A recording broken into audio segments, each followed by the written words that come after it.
Ayan, so hello guys. So may mga nagtatanong po sa akin na kung bakit daw is naka-hold daw tong kanilang earnings dito sa Stars.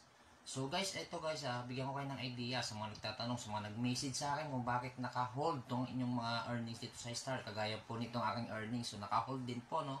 So dito po guys, kapag hindi pa po natin na-hit yung $100 na threshold dito sa ating Stars Ads monetization. So, ganun po talaga guys, naka-hold po yan.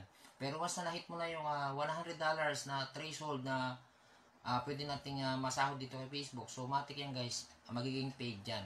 So, huwag kayong mag-worry dyan, hayaan nyo lang yan kung naka-hold dyan as long as hindi nyo pa naman na-hit yung $100 na minimum threshold dito kay Facebook sa Stars Ads. So, hayaan nyo lang guys, huwag po kayong mag-alala kasi yan po ay bibigay po sa inyo yan ni Facebook or ni Meta as long as, take note the word guys, kung inyo ay na-set up ng tama, no? Kung naka-set up mo ng tama at naka-set up ng maayos yan sa inyong mga payout account, so matik yan guys, sipagan nyo lang, no? Galingan nyo lang, mag-upload lang kayo everyday na mga engaging and creative content, no? Para at least mas mabilis nating ma-hit yung ating $100 na threshold dito sa ating Stars Ads, no? So, yun lang guys. So, sana nakatulong sa inyong video na to. Kung oo, huwag nyo guys kalimutang mag-like. And i-share nyo itong video na to guys. And i-follow nyo po ako para ma-update ko po kayo sa mga next tutorial natin dito sa Facebook Reels.